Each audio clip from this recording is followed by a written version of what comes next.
of the things I discovered is that there were a lot of good cops, people who were trying to do good in this era.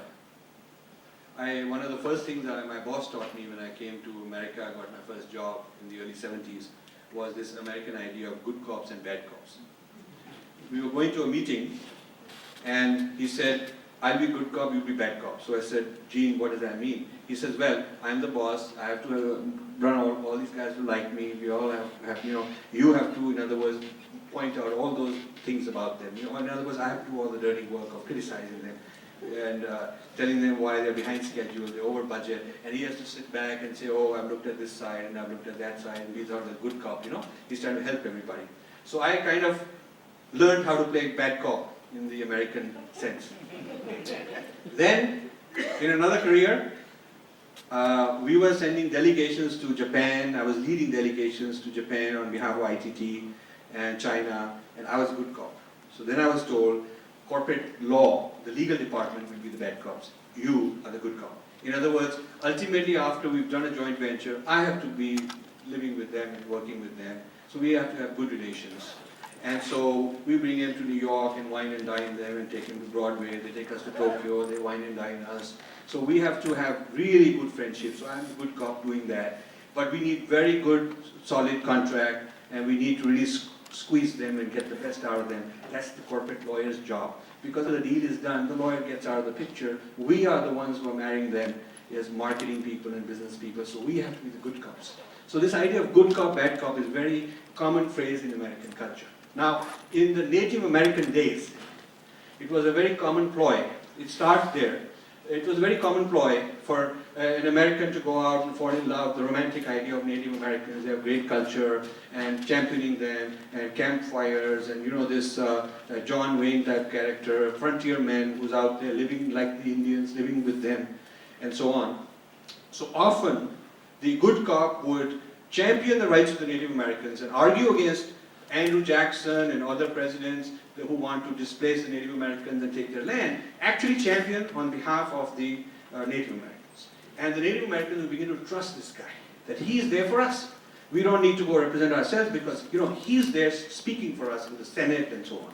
And the good cop would do his best to champion for these Native Americans against all the bad cops, But eventually, either they were together, the good cop, bad cop, really on the same side. It's just a game. Or the good cops meant well. They were honest people who meant well, but they would lose out. They would just eventually lose out. So I took this corporate experience of good cop, bad cop, and then also there's a book I'm doing on American history of America from 1600 onward, where I'm profiling all good cop, bad cop as a way of framing historical events in dealing with other people. So I applied it to this era. There are a lot of good cops in this era. There is a theology called fulfillment theology. Fulfillment theology says, I love Hinduism. I love Vedas. I love it, but it is superseded by Christianity. So it's like saying you're in the kindergarten and you'll go up to a point, but you cannot go to the ultimate. You have to come to Christ for the ultimate. There's also something called inculturation, which has been practiced since the early Robert De Nobili and these kind of people came. Inculturation is like you have these computers which says Pentium inside. The Pentium is kind of hidden inside, but it's there. So this is called Bible inside. But outside, the church will be called ashram. They will be having puja to Jesus Devta, and the priest will be wearing saffron. And this is all over South India. It's very pervasive in South India. Huge pervasive in South India. And so this is called inculturation. The Vatican has argued for, against, a lot of both sides are being arguing, those who want it, those who don't want it, but it is allowed. In other words, they keep saying, well, it's not the real thing, and those Christians who want to do it saying, yeah, but it's a good way to get in the door.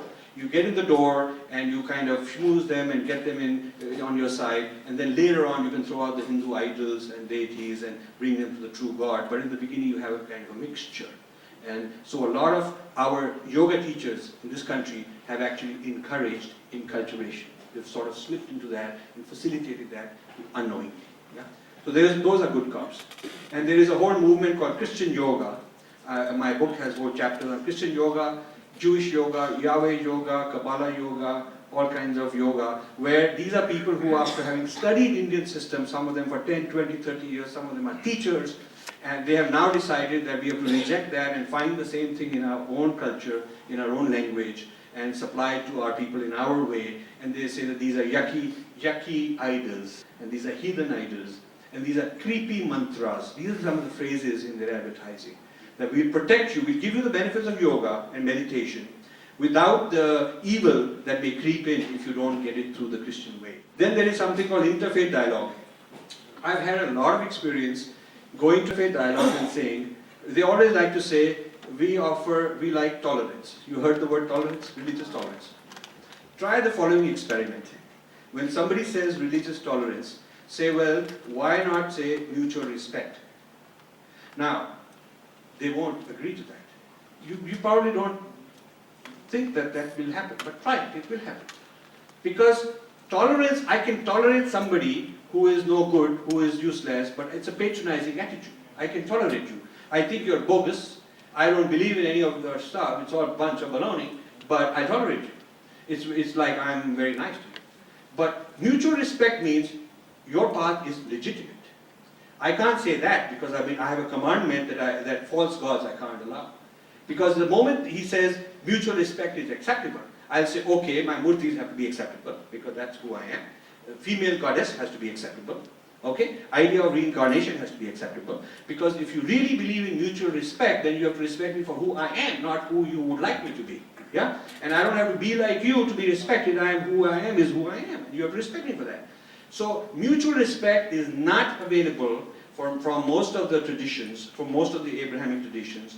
And I've learned this in many events I've gone where I'm the official Hindu speaker, and whenever they draft a resolution and whenever I see the word tolerance, I put my hand up and say, could we change it to mutual respect? And that starts a huge conversation. And I really have fun with that. Because I was the Hindu speaker in Canada, in Ottawa. They were doing the Holocaust Memorial Celebration. The Prime Minister was there, hundreds of people were there, and I stood up and I talked, and they had a resolution for tolerance that all of us will sign. So I stood up and gave a whole talk that we should not be tolerance but mutual respect, gave them the reason why it's different. There was a lot of college students and school students, they really applauded. They had a good time, they understood the point I was making. But my hosts and some of the people representing various religions were kind of sitting there and saying, you know, what have we gotten ourselves into? But, so that's a good cop. The good cop posture offering you tolerance, you have to say, is not good enough. Okay, just one more.